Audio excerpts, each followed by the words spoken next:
Hello guys, welcome back to my YouTube channel. So in this video we will see that how to create web APIs in .NET 10.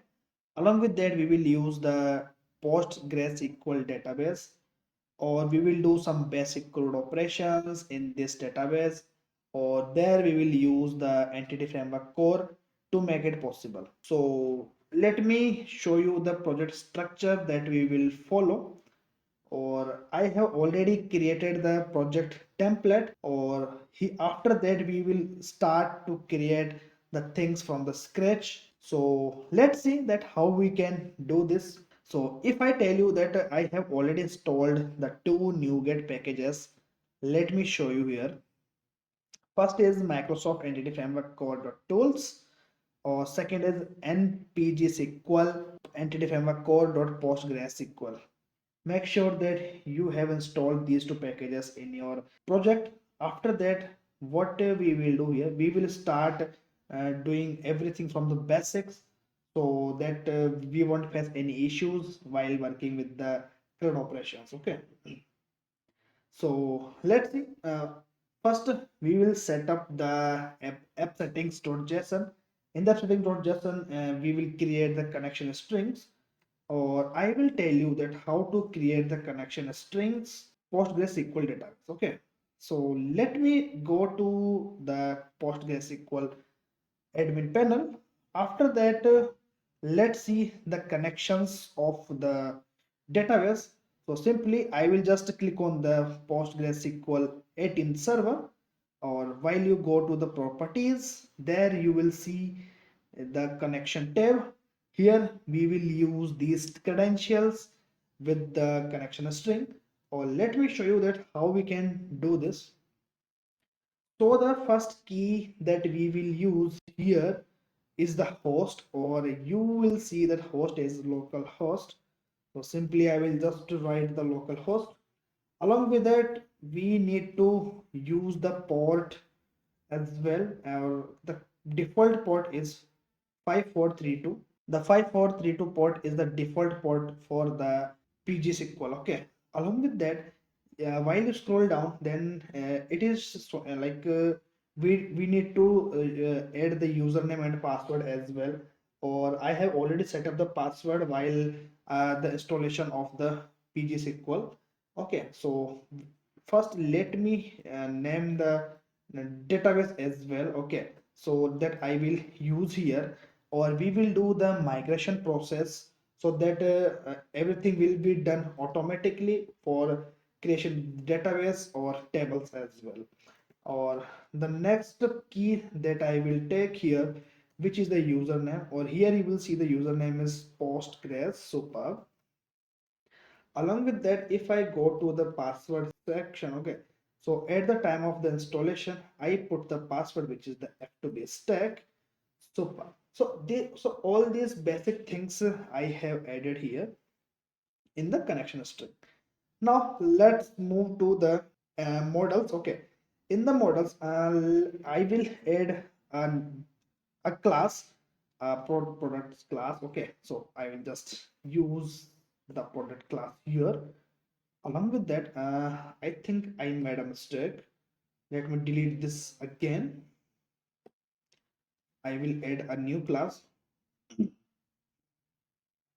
or I will just name it as a product. Or here I will add four entities in the product class. Okay, so I will choose the columns of the products. Okay, so I will need such products uh, detail that I will use here. Okay, or product ID, name, pricing, or along with that I will use the quantity as well. Okay, so that I will store all these things in my database. Or let me add the required data annotation here. So we have added all these things like this. Or by default, if I am adding the ID field, then PGSQL will automatically consider it as a primary key with the identity 1 comma 1. Okay, so we have added the product model. After that, Let me create the DB context as well, so that we won't face any issue, or like we will set up the schema of the database using the DB context. Okay, so simply I will just write the DB context here, or this is a very simple step to make it possible. Just use the DB context, just inherit the DB context to your app DB context class. After that, I will create the constructor. I will create after I will initialize the constructor with the DB context options. In the DB context option, I will pass the, like I will tell to my application that I will choose the DB context as a app DB context. Okay, simply I will just pass it here, or in the options I will just make the base as the same options, so that we won't face any issues further. Okay, now let's add the DB set of our model that we have created so far in this video. So simply I will just use the product DB set, or I will just name it as a products DB set. Okay, now we have set up the app-db context class here. Now let's register this app-db context to your program CS, or what I will do here, simply I will just use the builder.services.add-db context, or simply I will call my db context app-db context like this. Along with that, I will choose the npg here. Along with that, I need to tell to my I need to define my connection string here. So simply I will just use the builder.configuration.get connection string like this. After that, I would paste my connection name here that I have created in the connect in the app setting.json, or simply I will just paste my connection name here. So in this way, we have set up the basic things regarding the registration of FDP context, creating your connection string, or let's verify the connection string that we have added correctly or not, or let me cross check it from the PostgreSQL, or you will see this host name is localhost, port number is 5432, or database it will generate automatically with the migration command, or username is the Postgres. So password I have already entered here. Now it's time to add the migration here. So what you have to do here, simply go to your NuGet package manager console. Okay, or let me clear this thing. Super. Now add the migration. Add migration. I will just name the my migration name is initial migration. Super. Or if I just hit enter, then it will start the processing to create the migration classes. After that, it will add the schema of our table, that how the table should look like how many columns should we have, and what's the primary key that we have defined here. Or by default we are using the id field, so it will automatically define the primary key on this field. Okay, or it will take around a few minutes, like few seconds to completion of this process. Or here you will see that we have successfully created the migration files like this. Or let me show you the things how the migration works. So the table name is products table. Over here you will see these four fields that we have defined in the product.cs class. Or this is the id field, or you will see the primary key is defined with the id field. Okay, so we have successfully done all these things. Now let's make to reflect these changes in the database. So simply I will just run another command, which is the update database. Or if I hit enter, then it will do everything automatically to your PGSQL admin dashboard. Or after that, I will show you that everything is working, showing there or not. Or I think it is done right now. Or let's update the database again, so that no, nothing is left to update in our database. Make sure that whenever you made any changes to database, so make sure that you will run this command twice as well. Or if I go to the Postgres SQL, there let me refresh the database. Okay. Or after, you will see that product database is added here, or it is the automated process using the migration command line. Okay. Or if you see the schema of the tables like this, so you will see these two tables we have already added here. Or the first table is products table, or the second table you will see the EF migration history. This table is automatically generated while we create the migration, or it always handles the migrations that we created in the project. Okay, like whenever you hit the migration command, then it will store the data in this table. Or if I show you the columns in the products table, there you will see the columns that we defined at that moment, which is the ID, name, pricing, and quantity. So all these such fields that we have added so far in this video. Now let's move to create some basic APIs, so that we can test our CRUD operations. Okay, so let's see. Simply, I will just add a new controller. In the new controller, I would love to choose the API controller here, or make sure that like that you will choose the empty API controller, or I will name it as a products controller. Super.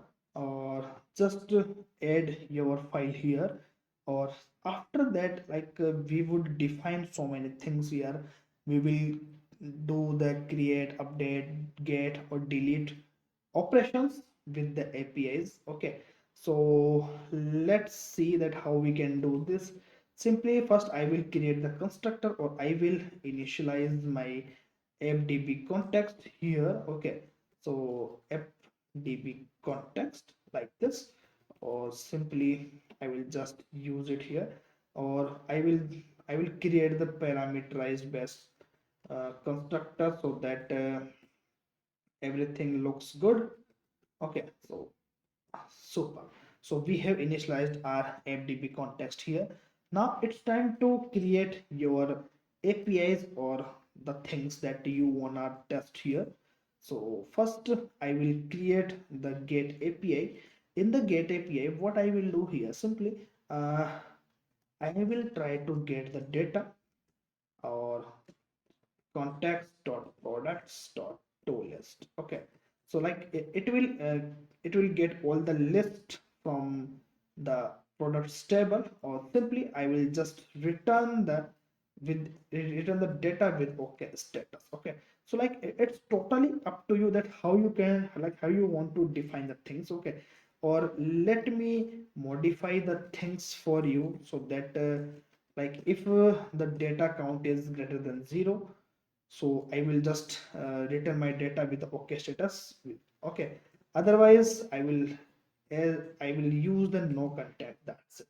So likewise, we can handle these things. Okay, or if I let's make it as a asynchronous operation as well. Okay, so that everything looks good. Or let's make it as await here. So I hope everything looks good. Or let's make the task here. Okay, so just use the task operation like this. Okay, So like we have defined our method as a task, or this is the asynchronous task that we have defined here. Or let's create all those APIs that we need here. Okay, so simply what I will do here, I will just define all those APIs one by one so that we won't face any issues. Okay, so I action result. Or guys, like I am expecting you that you are like you are working with like you are working with me as well. Okay, so like if you have like you should always practice with me having your laptop as well. Okay, or if I just check here the data or await underscore context. Okay, so like context dot products dot first or default async. Okay, or here like I will try to get my data using the ID that I will send here. Okay, or suppose if the data like is null. Okay, so simply I will just give the no content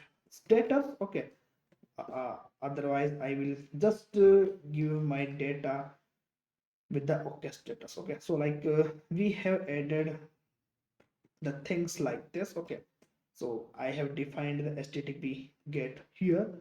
Now it's time to now it's time to create another API for like post API. Okay, so http post like this.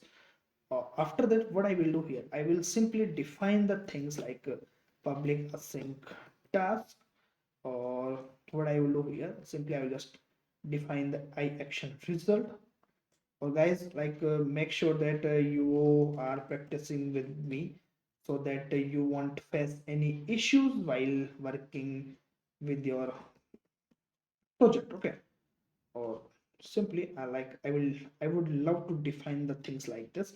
So I will send the parameter as a product parameter. Okay, or what I will do here, simply I will just add the parameter. Okay, so let's see how we can do this. So underscore context dot products dot add, or simply I will just add the product directly. Or await underscore context dot save changes async. Super. So like in this way, like we define the things like this. Or simply I will just return with the okay status. Or now uh, now let's add the empty object as well. Okay, so name, like I would love to return the name is a product dot name that we have added here. Or pricing as well, so product dot price. Okay, now along with that, what I will return here, I will return the let me check that what the field that we have created, pricing quantity. Okay, so quantity quantity equals to product dot quantity. Okay, so like like everything seems easy and perfect. Or like it is not a hard thing. Or like if you are working with for the first time with the PostgreSQL with the ASP.NET Core, so don't worry guys, by the finishing this course you will be able to feel confident to working with the Postgres database. Okay, so like it's a very easy task, it's a very easy thing to manage like this. Okay, so public async task, or simply I will just add the I action result. Super. Or I will just update my products here. Okay, so like in a simple way you see that how the things are working. Well, now let's not put as a okay. I will just choose it as a like created at action superb. Okay, or in this way, like I would love to tell you one important thing, that is like here you will see that there is like three parameters required, which first is the action name, and second is the the empty object. Okay, so I will just name the name. I will use the name of function here, or in this way, like we have defined the things like everything is working fine or not. Okay, or with the proper status as well. Okay, so if you are the API developer and if you want to like this is the good practice to manage the things like this. Okay, so simply what I will do here, simply I will just add the things like this, or like this. Okay, so simply I will just use for update the things. Okay, so if product dot id, or let me add few more things. If product dot id equals to 0. Okay, so simply I will just return my result with the bad request. Okay, suppose I accidentally I sent the product ID as a 0, so it will give me the bad request. Okay, or in case I will just update my product here. Okay, directly. Okay, so we won't face any issue while working with this. Okay, so like this everything looks perfect, or just use the save changes async here, or I would not anything return here. Okay, so simply I will just use the no content status. Okay, so you will see that how we are managing the http status code with the return function. Okay, or let me show you that how we can define the http like a delete function. Okay, so you what you have to do is simply you will have to just use the async task I action result. Okay, or I will just name this function as delete. Okay, or in the delete, I would love to pass the ID. Okay, or simply I will try to access my product here. Okay, using the product data. Okay, so just use uh, x dot id equals to id, or simply I will just close the things, or if the product is not available. Okay, so it is null here. Okay, so what you will return here, simply I will just return the no found, not found. Okay, like this, my product is not found there, the product id is wrong here. Okay, now what you have to do here, simply I will just pass the product things, or I will just use the remove function. So remove, or I will just pass the product parameter like this, or I will just save all those changes that we required here, or simply I will just give the no content like this. So in this way, we manage the things, and we created the APIs, or let's run these APIs one by one so that we can test the things. Okay, or let me define the ID parameter here. Okay, so that we won't face any issues while working with this, or I think let's do the same as well. Okay, like id. Okay, so in this way, we define the things. Okay, or let's modify the function that have we need to modify the. Okay, so let's uh, like let's modify the product as well. Okay, so that we won't face any issue. Okay, 0. Okay, or suppose what I'm doing here. Okay, so suppose the id equals to 0, or let's add few more conditions as well, so that we need to ensure the things should work properly as well. Okay, if the id or id that I'm sending through the parameter is not equals to each other, then I will send the bad request. Okay, or I think we have successfully done all the required things, or now let's run the application, or after that we will run all the APIs one by one, so that we can assure that we are doing the CRUD operations in the right way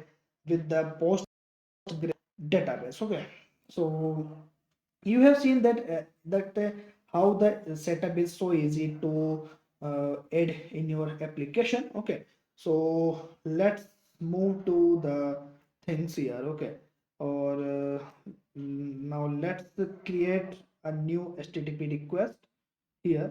Okay, so everything looks perfect. Or what I will do here, simply I will just copy my URL. Okay, or let's go there. Okay, I will just use the API products controller. Okay, or simply I will just call all the methods one by one, so that like we can check everything is working fine or not.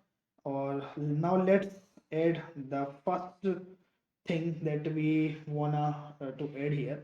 I actually I forgot to add the ID here. Okay, now let's update the code here. Okay, so the changes is applied here. Or now let's send the request, or we will see that we will get the empty array from the as the response. Okay, so you will see that no content found. Okay, we don't have any content in this app in our products table. Okay, so first what we need to here, we need to add the contents one by one. So simply I will just use the post method here, or in the body section I will just uh, give some data to my uh, table here. Okay, so everything is so now I will give all the data one by one, or simply I will just give the earbuds, or the pricing of the earbuds as well. So price I will give as 4.5. Okay, or quantity. Okay, so let's copy this thing here, or simply I will just add here, or I will add the quantity as a 2, or we we have added the post method here, or simply I will send the request. Thereafter you will see that 201 created a status, or the response that we are getting from the API is name, earbuds, pricing, or quantity that we have added here. Okay, like everything is working fine, as you can see. Or if I just use the get method here. Okay, or simply I will just make it as a none. There I will send the request. There you will see the response like this. Okay, so everything is working fine. Okay, now let's update the products detail as well. Okay, so I will just use the put method here.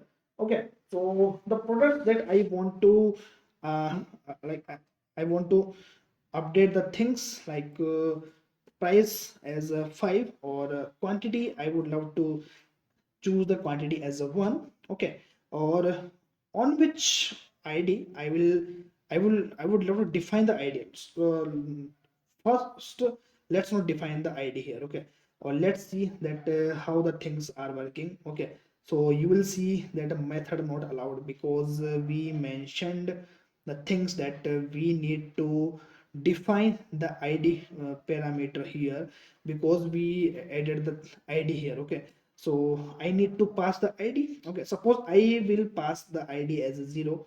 There you will send the request, and you will see the bad request parameter, like bad request response, because if the id is 0, there like we will get the bad request here. Okay, or simply like I would need to send the same id that we are sending from here, or simply I will just send the request. Thereafter you will see that 204 no content found, no content. Okay, I don't want to return anything from the API. Okay, so now let's check that everything is working fine or not. Have we updated the contents or not? Okay, or if I send the request, there you will see that we have successfully updated the content like this. Okay, now let's get the data using the things. Okay, in this way, we have tested this API as well that we have created here, that gateway ID, because we are sending the ID here. Okay, but in case if I want to send my ID here, there you will see that we will get the array as well, because uh, we are trying to get the list of all the products here. Okay, now let's delete this product here via sending the uh, id. Now first let's see that everything is working. If I am trying to send the product id as a 3, then you will see that not found. It means that this product is not found in our database. Okay, or if I do like this, there you will see the request response, that is 204 not content. Or if I'm trying to access the data using the get, there you will see that we haven't any product with this id. So if you if you love this content and if you love this video, so I just want to request you that please hit the like button and share this video to your friends, your colleagues, your network as well, or subscribe to my YouTube channel as well. Okay, you see that like how the easy process that we follow for this CRUD operations, for the with the PostgreSQL. Okay, or with so there is there is an important thing that I want to again uh, tell you, that is you should like uh, you have installed all these packages that I have installed here, which is the Microsoft.entity framework core.tools. The second package is npgsql.entityframework or this is a very easiest way to implement the CRUD operation with your PGSQL database. Okay, so this is the very easiest process that we followed in this video. Or there are a lot of content we will add in our YouTube channel. So please subscribe to my YouTube channel for the upcoming videos as well. Okay, so thank you for watching this video till here, or till then, take care guys. Bye bye, have a good day.